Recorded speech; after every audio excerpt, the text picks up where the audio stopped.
Halo, Assalamualaikum. Sebelumnya perkenalkan, nama saya Dwi Ajia Salma. Saya dari Prodi PJJ Manajemen kelas MJ 604. Di sini saya akan memaparkan tugas saya tentang quitting.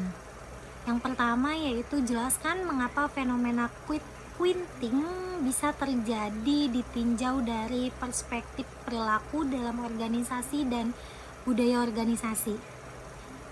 Fenomena quitting bisa terjadi karena perubahan dalam perilaku kerja karyawan yang berfokus pada kesejahteraan mereka dan menghindari pekerjaan di luar deskripsi tugas mereka.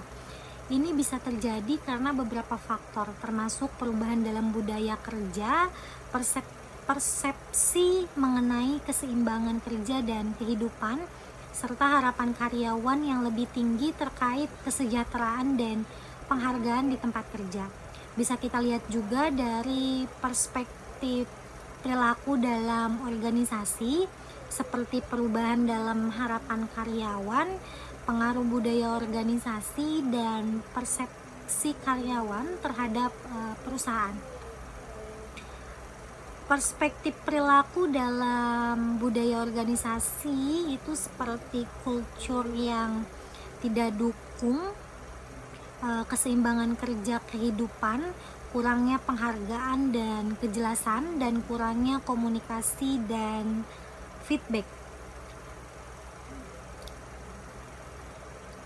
Jadi secara keseluruhan quitting terjadi karena kombinasi dari perubahan dalam perilaku kerja karyawan, persepsi mereka terhadap organisasi, dan budaya organisasi yang mungkin tidak mendukung keseimbangan kerja dan kehidupan yang sehat.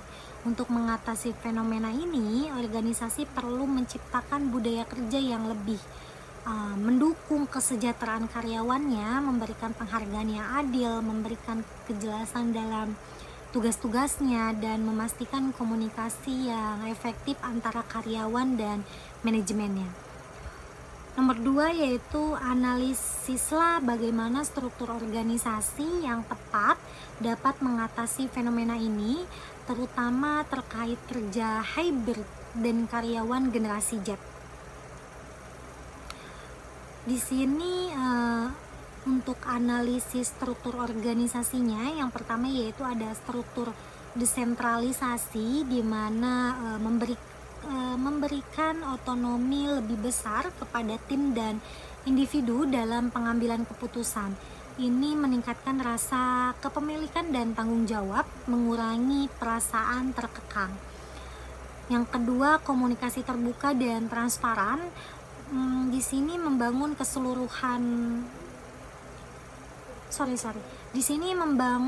saluran komunikasi yang efektif antara manajemen dan karyawan, termasuk umpan balik regular dan kesempatan untuk menyampaikan keluhan. Yang ketiga yaitu fleksibilitas kerja.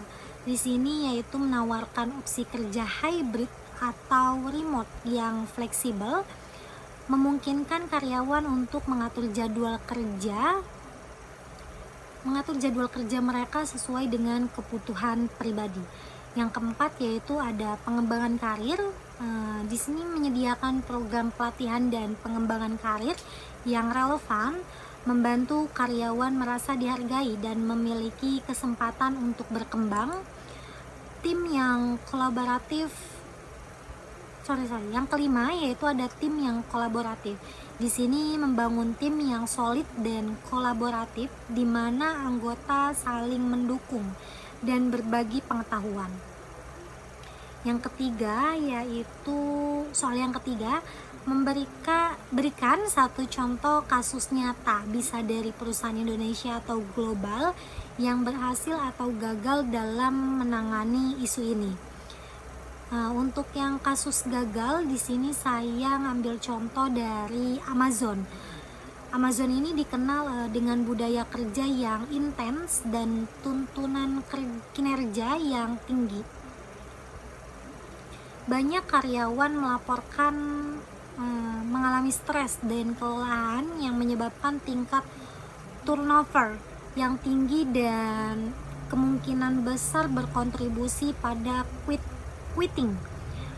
Meskipun Amazon menawarkan kompensasi yang kompetitif, budaya kerja yang tidak sehat mengalami manfaat. Kalau contoh kasus yang berhasil di sini saya ambil contoh Buffer. Buffer di sini perusahaan media sosial dikenal dengan transparansi dan budaya kerja yang inklusif. Mereka menawarkan gaji yang transparan, cuti tanpa batas, dan fleksibilitas kerja yang tinggi. Hal ini menciptakan lingkungan kerja yang positif dan meningkatkan keterikatan karyawan, mengurangi resiko quitting. Untuk soal nomor 4, berikan rekomendasi strategi organisasi agar quitting tidak terjadi dalam suatu organisasi. Yang pertama yaitu ada survei keterikatan karyawan, di mana melakukan survei reguler untuk mengukur tingkat ketertarikan karyawan dan mengidentifikasi area yang perlu ditingkatkan. Yang kedua yaitu ada program kesejahteraan karyawan, di mana menawarkan program kesejahteraan yang komprehensif termasuk dukungan kesehatan mental, program kebugaran, dan sumber daya keuangan. Yang ketiga yaitu pengakuan dan penghargaan, di mana memberikan pengakuan dan penghargaan atas kinerja karyawan secara teratur, baik secara formal maupun informal. Yang keempat yaitu ada pelatihan kepemimpinan, di mana melatih manajer untuk menjadi pemimpin yang suportif dan empati yang mampu memotivasi dan menginspirasi tim kerjanya. Yang kelima, evaluasi kinerja yang adil. Di sini melakukan evaluasi kinerja yang adil dan transparan berdasarkan kriteria yang jelas dan terukur. Yang keenam yaitu membangun budaya positif. Di sini membangun budaya organisasi yang positif yang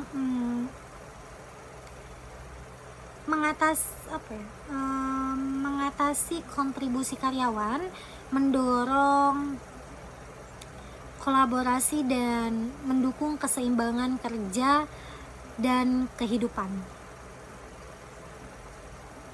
Mungkin itu saja yang dapat saya sampaikan, kurang lebihnya saya mohon maaf. Wassalamualaikum warahmatullahi wabarakatuh.